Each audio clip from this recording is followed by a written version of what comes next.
So these are the things that you're going to need to be successful during this PowerPoint experience.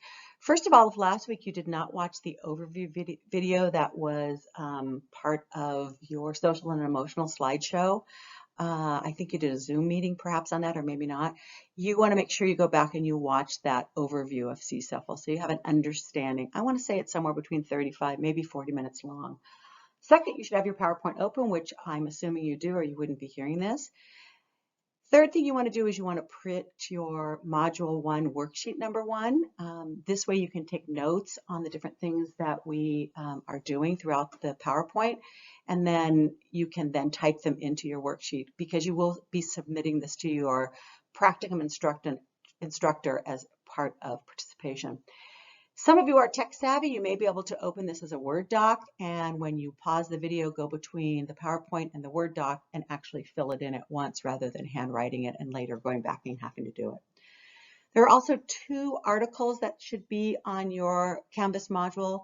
One is called the Inventory of Practices for Social and Emotional Competence. And the second one is called Building Positive Relationships. You don't need to print these, but you'll have to open them and read them to be able to answer some of the questions on the worksheet. We're going to focus on Module 1 and 2 of the CSEFL pyramid, and it's going to take the next 4 to 5 weeks. These are the topics we're going to be focusing on, and that is the overview of the pyramid model we'll start out with. This week we'll also start looking at building relationships with children. We'll continue that next week with building relationships with families and move into classroom teaching relationships. How do you build relationships with your co-teachers, your administrators? Then we're going to be looking at how we can decrease challenging behavior by creating environments that are challenging and engaging to children. So obviously environments based off children's interests and developmental levels. We're going to look at the role of schedules, routines, and transitions and how they can actually create challenging behaviors rather than eliminate them. We're going to be looking at how do we help children understand what the expectations are in our classroom. So what are our rules that we have? For example, quiet voices inside. What does that mean? Kindness to others. And again, what does that mean? And then we're going to talk about how to make sure that we are monitoring and giving positive encouragement for the behaviors that we like. We oftentimes as teachers seem to focus on, and even in our own lives, focus on the things that aren't going well or the behaviors we don't like rather than focusing on the behaviors that are already in place that we like so that we reinforce them and keep those behaviors. So hopefully some of what you took away from the overview video on CSEFL talked to you about the pyramid model structure.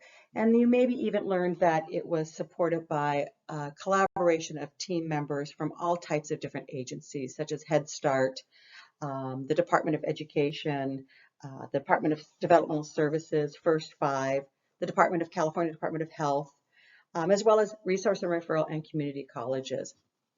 So the idea of the model is to provide a framework for the implementation of practices needed to promote young children's social and emotional competencies and effectively address challenging behaviors. So one of the things that you'll see is that's the promotion piece. It also is designed to prevent challenging behaviors. So these systems that we put in place reduce challenging behaviors as well as intervention, the higher levels of the module. How do we get those children support that need resources beyond what we can provide in the classroom? The model is consistent with developmentally appropriate practices. So it is designed to work for all children. It doesn't need to be only used with children with a challenging behavior because everything that we're doing is developmentally appropriate for the age group. So here you see an illustration of the pyramid model, and I want to make sure I emphasize that the focus of CSEFL is on promoting social skills, competence, and addressing challenging behavior. So at the very, very bottom, you'll notice that it says under the yellow, effective workforce. The idea is that in order to have healthier children that are more social and emotionally competent, we have to train the workforce. So CSEFL has designed this program that you can do it self-paced yourself. A director could do it with his or her staff. It could be done as a workshop for organizations such as Clovis Community College right now is doing it with all of their teachers. So and this is an area we're not really good at in early childhood in terms of our degrees, really having a standalone class that helps you really understand challenging behaviors or guidance alone. The blue levels of the pyramid, so the lowest one right above the blue, which is entitled Nurturing and Responsive Relationships, is really the idea that the foundation for everything we do is based on relationship. Everything is done in the context of relationships. You cannot support a child if you don't have a relationship with the child. You cannot support the child if you don't have a relationship with the family.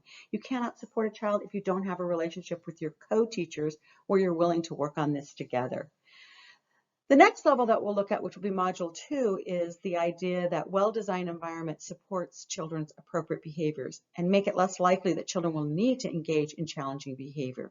So we're going to look at those designs that we can put into place that include teachers' expectations, how we set up routines, that actually are designed to promote interactions and engagement. The third level of the pyramid, which is the green level, is the importance of teaching kids the skills. So we have to remember that children don't come knowing how to share or understanding what an inside voice is or how to problem solve. So our job is to teach children how to do those things. So we're going to be looking at that. We won't have time to look at the top level of the pyramid, which is the intensive intervention. Those are those children that need support systems beyond what we can do.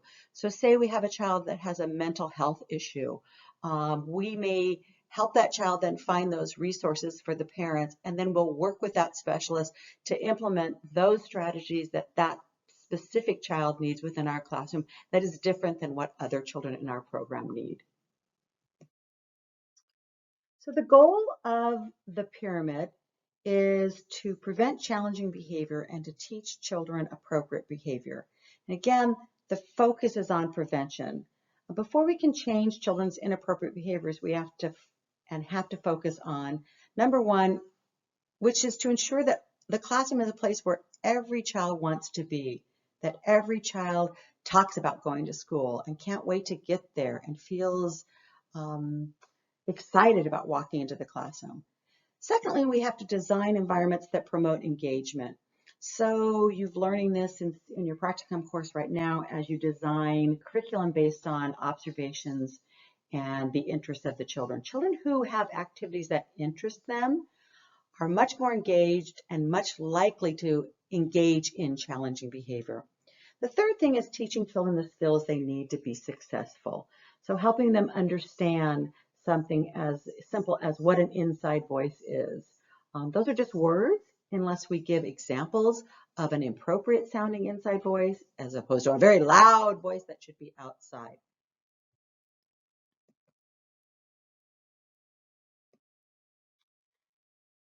So this slide is based on several national reports that really were looking at brain development as well as the importance of social and emotional development in children being successful and ready to enter school. So I'm going to just give you a few seconds here. I'm going to stop. I want you to read these 6 bullets, and then I'm going to illustrate these 6 bullets with a story, an actual story.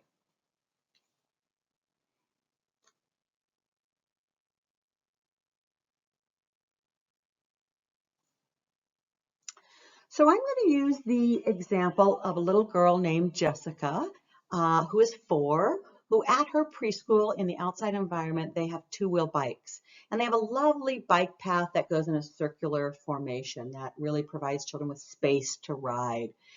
So Jessica now is a child who's really attracted to this 2-wheeler bike. And every day what I start to notice about her through observations is the first thing she does when we go outside is she runs to a 2-wheeler, of which there are only 2 on our playground with 24 kids. And she tries to ride the 2-wheeler.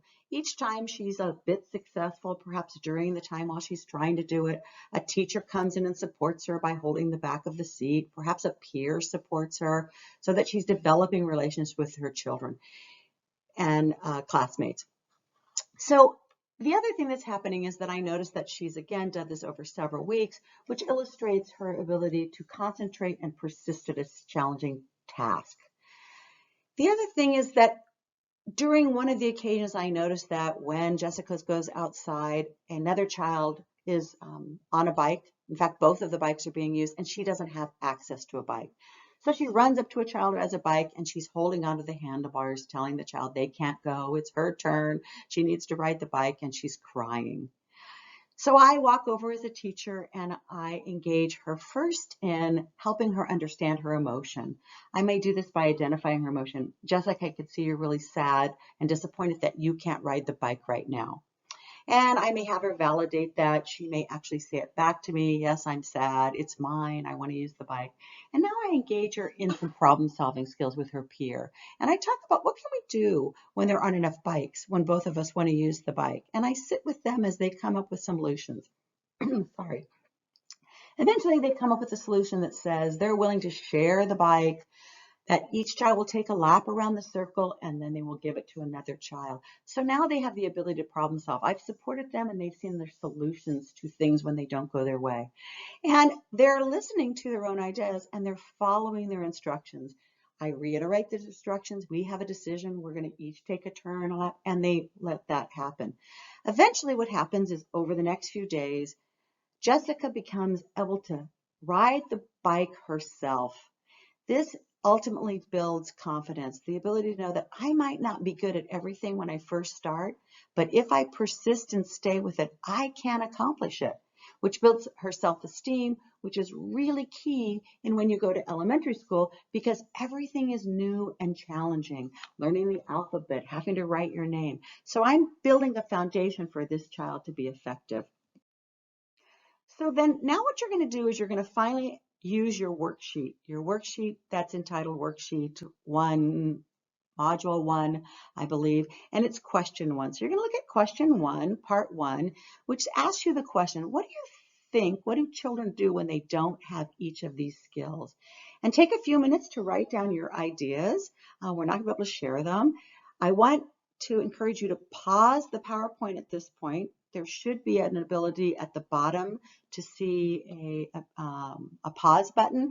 Hold on, you can pause that and then you can do your worksheet and come back when you're ready to continue.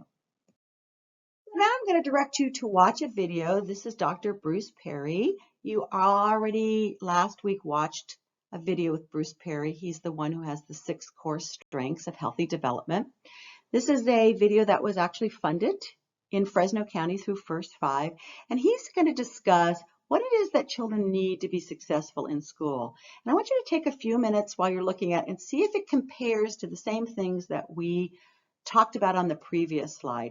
You should be able to just push the arrow on the PowerPoint where his video is, and it should play. But if not, I provided you with a link that you can use to find this video. After you've done that, then you're going to answer part 2 of question 1, which really just is giving your opinion of whether you agree or disagree with his thoughts, and take a few sentences to describe your response. So what is it that you agreed with? Why do you think what he had to say should be the way we look at early childhood? Or your disagreements, why you believe that there maybe is something missing, that we maybe need to promote ABZs in a more rote way than maybe he is sharing should happen. So I want to make the point that children often use challenging behavior when they don't have more appropriate behaviors or the skills to accomplish the same goal or to communicate the same message. So this means that our focus has to be on teaching children new skills rather than trying to get them to stop using challenging behavior. So we need to teach children what to do rather than what not to do. I also want to make a point that this idea of even challenging behavior applies to children who speak another language or whose home culture values different behaviors than the early childhood setting. So for example, maybe we have a home culture that may value listening to adults before mealtime versus engaging in conversation while you're eating.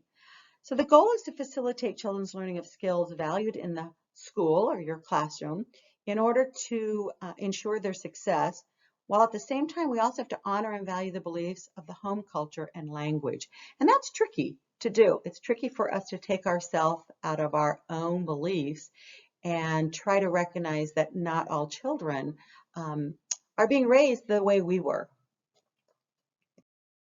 I want you to take a few minutes to read this poem called We Teach, and then I will share a few thoughts about it.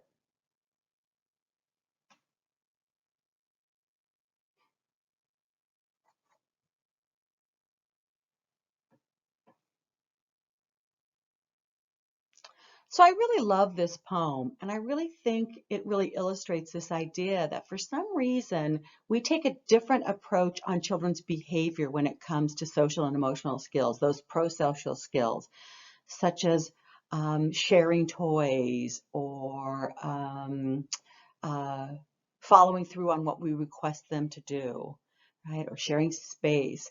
And so when we look at that last sentence, if a child doesn't know how to behave, we teach or punish. And I think that what happens here is oftentimes any child who is misbehaving, and that's totally subjective to the teacher. It is not, we don't all see the same things as misbehavior. We often see kids being reprimanded for it. Something so as simple as not finding out why they grabbed a toy, but we just take it away from them. And we say that that's not nice and that's not kind, and now you can't use the toy.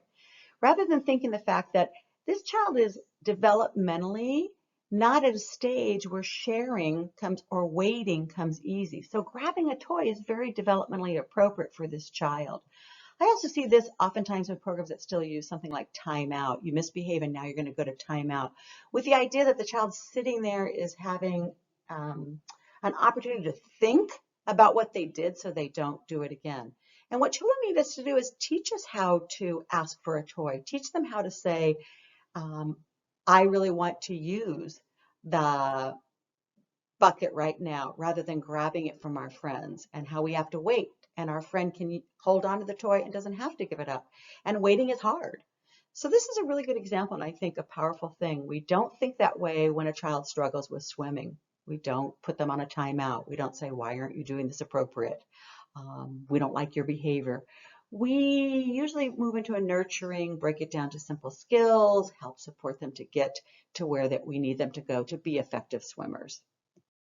Let's talk about some basic assumptions about challenging behaviors.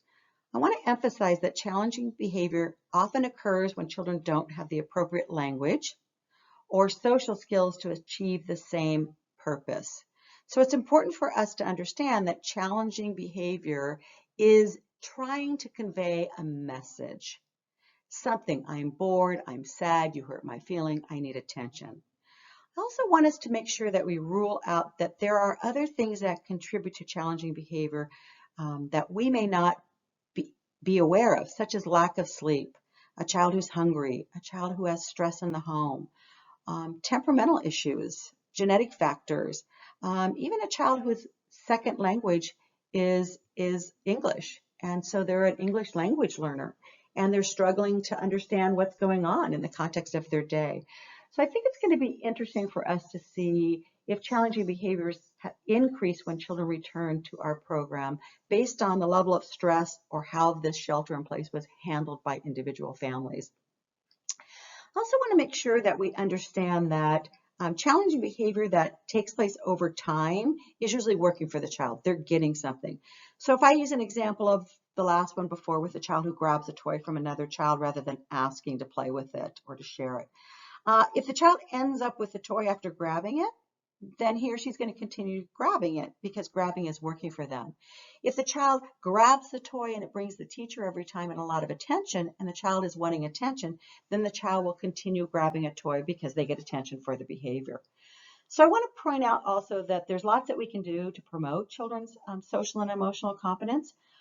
So the number one thing is having a positive relationship with children, having schedules and routines that support the child, having activities that engage children, teaching children the skills that they need to be successful. And those are the topics that we're going to be looking at over the next several weeks. Okay, we're going to move into that lower level of the pyramid, which is the foundation. And we're going to be looking at the importance of the practice of building both nurturing and responsive relationships.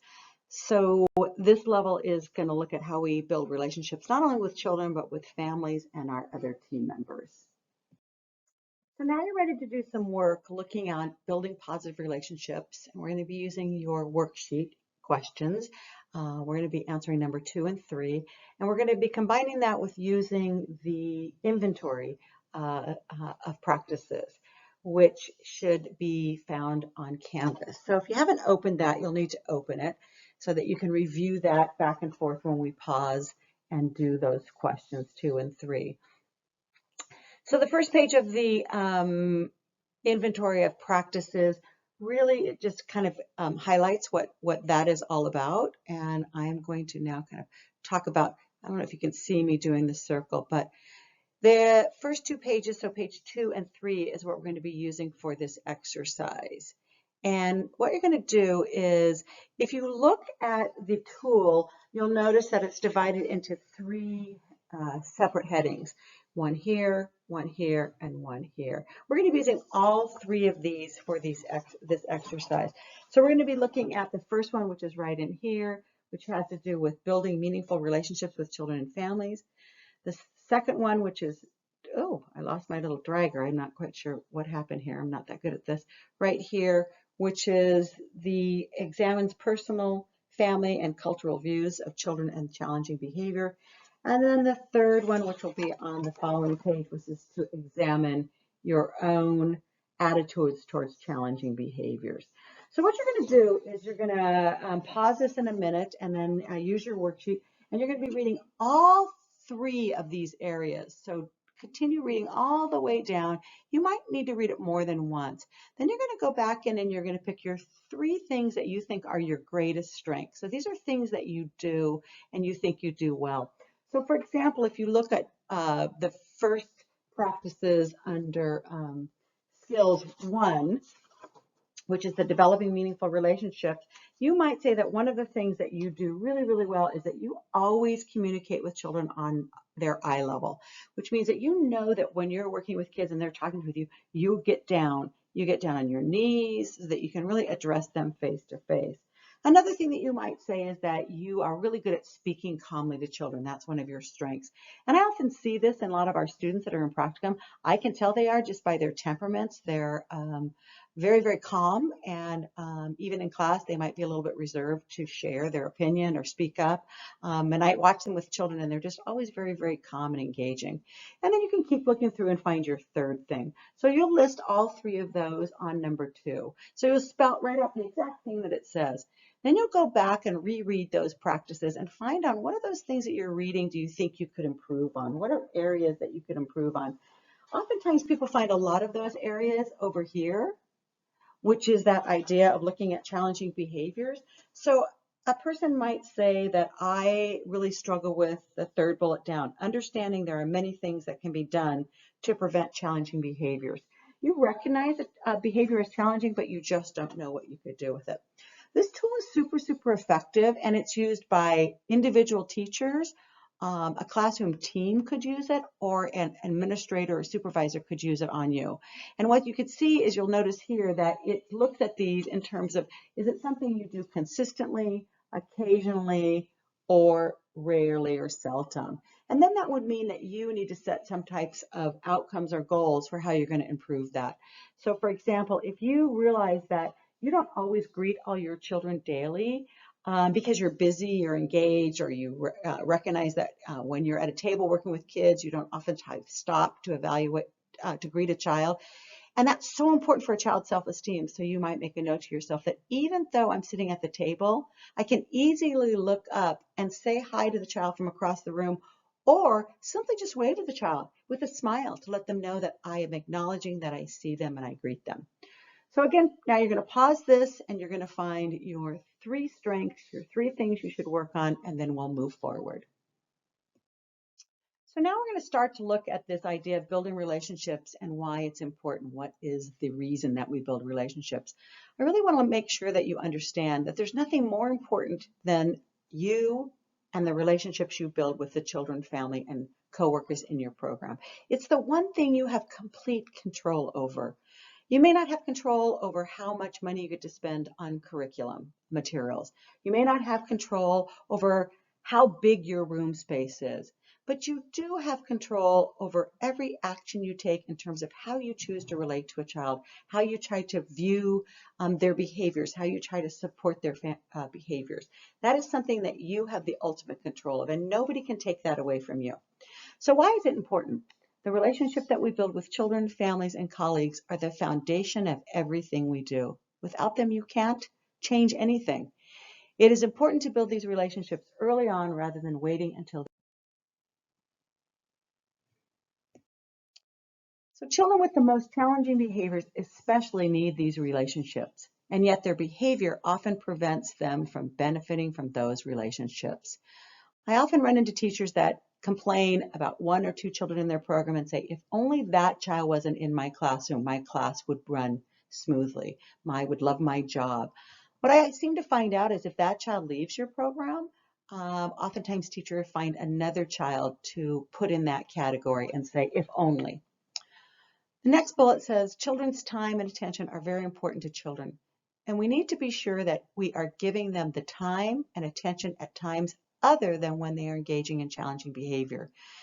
So that means we need to give kids attention when they're acting the way we expect, when they do spontaneously share, when they clean up or pick up. I spend lots of times in programs outside of our lab school, which I think does an amazing job of giving children positive attention, seeing that most of what's happening is the teachers are spending their time correcting misbehavior. And what happens is children begin to believe that they belong through misbehaving. This is how you see them. And that idea that negative attention is better than no attention at all. The third bullet says parents and other colleagues, such as mental health providers and therapists, are critical partners in building children's social emotional competence. We should all work together to ensure children's success and prevent challenging behavior. We had a little boy in our program one time that had an early intervention specialist, and we worked with the early intervention specialist to create a social story for this little boy that actually told him how he had to do some specific things when he approached children. He was a very loving child. He was also very forceful, though, a very child that was big for his age, and he would come at kids with his entire bodies because he wanted to hug them, and they would be caught off balance. So we worked with him to learn that he had to ask the children, so that Brody asked the children for hugs before he did it. And this was something that we didn't think about, but his early interventionist shared with us. And finally, for building relationship, we need to help each child feel accepted in the group. Children are unique. Not all children have the same temperament. Not all children have the same home experience. Not all children have the same amount of impulse control. So our job is not to compare child to child, but to make every single child feel accepted. And this is challenging because there will be times in your program and then you're maybe not well suited for the child in your program. And even if that's true and you struggle and you have lots of things that you have to work through, the key is that the child can never know that you feel differently about them than any other child in the program. They all need to feel valued and appreciated and loved. The next bullet, assist children in learning to communicate and get along with others. We want to encourage feelings of empathy and mutual respect among children and adults. And we want to provide a supportive environment in which children can learn and practice appropriate and acceptable behaviors as individuals and as groups. And you're going to see examples of this later on in videos. So your modeling is incredibly important. If you model empathy and respect and kindness and caring with the children in your program, they then will in turn be kind and empathetic and caring with their classmates. So we're going to be working on question 4 now, your attitudes about challenging behaviors, on your worksheet. And I'm going to be having you identify things that you find challenging. It's important to note that we all see different behaviors as challenging. Some of us are incredibly tolerant of children who are whining. Others of us that really grates on us and irritates us. Some of us are like a child who is slow to warm. We really work hard to bring them to talk with us and everything. Others of us prefer children that are a little bit on the feisty side. So we have to be honest and look at our own things that challenge, or in this case, we also call push your buttons. I'm going to open this. This is a two-part. Hopefully this worked correctly. So on your worksheet, you'll notice that there's 4 columns. Each challenging behavior is going to be identified. So the first thing you're going to do is write down something that you find challenging. I gave an example of whining. In the next column, you'll say, how does it make you feel? And you might say, it's annoying. I'm annoyed by those children. Then the other thing the third column would say, what is your response? And I might say, I can't understand you. Talk in a voice that's not whiny, or I don't understand those words. And then the third is the impact it has on my relationship. This can be with the child or with his or her family. So I may say that I avoid kids who whine. I don't help them work through something. I might even walk away from them, where I'm really not supporting the child, understanding that there's a more appropriate way to ask for something that they want rather than whining. So this is going to take a few minutes. We're going to use what you use from this particular question, and we're going to use it in question 5. If you look real close at your question 4, you'll notice it's 2 parts. The first one is identifying the challenging behavior. The second part is a question that says, for you to reflect on, why do you think that this would help you be a more effective teacher? Why do you think that spending time to look at things that challenge you or push your buttons would help you be more effective, not only with one child, but all children? And you're going to answer that. So I want to note that if you really need to come up with 3 challenging behaviors, oftentimes in the classroom for number 4, if you are under the impression that there aren't that many things that children do that push your buttons, then you would really I would probably encourage you to think a little bit deeper, that you need to self-reflect. We have many things that irritate us that children do.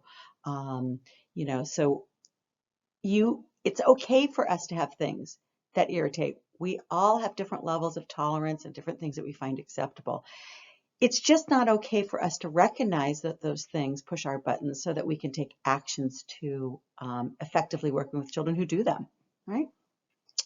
So we're going to look at 2 slides now, and we're going to actually discuss, these are 2 different research studies that make a point that there are individual and culturally based beliefs that affect our attitudes about challenging behaviors. So most kids don't come to school knowing what teachers expect them to do. This could be due because of lack of experience in group care setting, or to differences in families and teachers' expectations of children's behavior. So a child could even come from one school to another, and they know the rules or how things are to be done in the last program, but not in this one. So these are some common ones, and I like the next slide better, but we can see things like playing alone. Caucasian parents typically play with kids and see them wanting to play, where we might see a child who is from a Filipino family, that they are much more comfortable playing alone for longer periods of time. And we may misread that as they're antisocial, that they don't know how to enter play. So it's important for us to take every child into consideration in the context of his or her culture and family. So studies show that parents and teachers sometimes, again, have differences in their expectations about children's behaviors, which can influence the child's understanding about the expectations in the classroom. So culturally based beliefs affect our attitude and our own behaviors. So we look at the child through our own lenses of our own cultural belief, of how we believe children should be interact, and what they should be able to, what level of independence they should have, and skills they should do at a certain time. So let's just look at the last one, where it looks at provides children with many choices to decide. So give children choices. So if you look in the Korean American mothers, they only 11% think it's important to give children choices. So this child's going to come into our program expecting the adult to orchestrate their day, to tell them what they should do. So we might see this child hovering in the background, observing play but not engaging, not getting up from the snack table when other kids do independently when they're finished with snack. So they need a lot of directions. Or if you look at European mothers, we believe 66% believe that we should give children choices. And we set up our classrooms typically with choices. the centers that kids can go to play at. Where do you want to be at? There may be limited choices based on the number of kids that can be in a specific center, but we try to provide children with choices. So in order for us to understand and not see one behavior as challenging and another as acceptable, we have to also then understand the cultural context of each child in our program. I actually love this part of the CSILFA training, especially in a group setting where we get to do it together and share our upsetting thoughts and re-script things by writing calming thoughts. And really what this is about in terms of managing our personal stress is that we have control over how we choose to think of a challenging behavior. We can think of it in negative ways, what they refer to as upsetting thoughts, or we can re-script it and think of it as calming thoughts. One of us gets control over our behavior, the calming thoughts of what we can do to support the child. The other one keeps us stuck in a position where we just blame the child for the challenging behaviors and that we don't think that we have any ability to change it. So if we read the first one, the upsetting thought is, that child is a monster. This is getting ridiculous. He will never change. Versus a calming thought which says, this child is testing to see where the limits are. My job is to stay calm and help him learn better ways to behave. So you see how the emphasis put on you as a teacher. What are the things I'm going to do to support this child to behave in a more socially acceptable way? The next one, I'm sick of putting out fires. Versus, I can handle this. I am in control. They have just learned some powerful ways to get control. I will teach them more appropriate ways to behave. So again, the emphasis is put on you. I will teach them more acceptable ways. That's my job. If I see that the only time they're misbehaving to get attention, and it's because I'm always giving them attention to misbehave, what am I going to do to give them attention in a socially acceptable way to reduce the number of challenging behaviors I see? And a couple more. I wonder if the corner grocery store is hiring. I'm sure we've all had thoughts about, why did I choose this field of early childhood? A more calming thought would be, I feel undervalued right now. I need to seek support from my peers and my supervisors. So this particular person is feeling non-supported. So I need to go and find that. That's on me to ask for that. This one, he's ruining everything. This is going to be the worst year of my career. Having her in my class is going to be a wonderful professional development experience. I really like this one. I tell students all the time to make this their mantra. If you learn how to effectively handle this child's challenging behavior, you're going to be so much more effective at it with the next child. So look at this as an opportunity to grow. Say in your head, I'm going to really seek out and find information and come up with strategies that support children who are having trouble making connections. And once I do that, I'll be so much better that when my next year comes along, if I have a similar child, I'll already have practiced this and it'll come so much easier. These are a few more that you can just read by yourself. I know they're a little bit difficult to see, but typically what we do this, and we're going to be doing this, and you're going to be doing this exercise for question 4, is that on the bottom of this handout, which I would hand out to the students, they're going to be filling in their own challenging behaviors or things that push their buttons and recreating a problem statement and writing it to reframing the statement to a more calming thought. So go ahead and read those and then move on. So now you're going to take your own 3 challenging behaviors that you identified, and you're going to write it in a negative form. So whining, that kid's such a whiner. He acts like a baby. And then reframe it in a way that is positive. Perhaps it is, this child has been able to use whining effectively in the past to get what they want. I'm going to help him or her find better ways of communicating their needs to get what they want. So you'll be doing that then for all 3 of your statements, reframing it, writing down in a negative and then reframing and then moving on. So now that we've looked at things that push our buttons or challenging behaviors that we see in kids that affect us, and then we re-looked at those and came up with a more positive way of viewing a child's behavior. You're going to watch this video. It's about 3 minutes long, and you're going to list for your question number 6 those things that you see that this teacher is doing to build relationships. This is a Head Start program, and this is obviously not in the state of California. You can tell by the accents. And since Head Start was a big funder in the CSEFL program, a lot of the videotapes we'll see come from Head Start programs. And so this is by no means saying this is a demonstration of how to be an effective teacher or anything, but I do believe that there's really lovely exchange between this child and their teacher. So you're going to list things then that you see that this teacher does to show that this child matters to her, and that is clear evidence that a relationship has been built. So we're going to build on the video where you saw a teacher that I think that you probably would identify as truly being connected to this child, having built a relationship. And so now you're going to think about, there's 2 parts to this question number 7. Part 1 is to think about teachers that are disconnected from children. What would you see in the classroom? What might it look like? And then you're going to think about teachers that are connected with children. What does this look like when teachers have good connections with children? What should you see? What should be happening?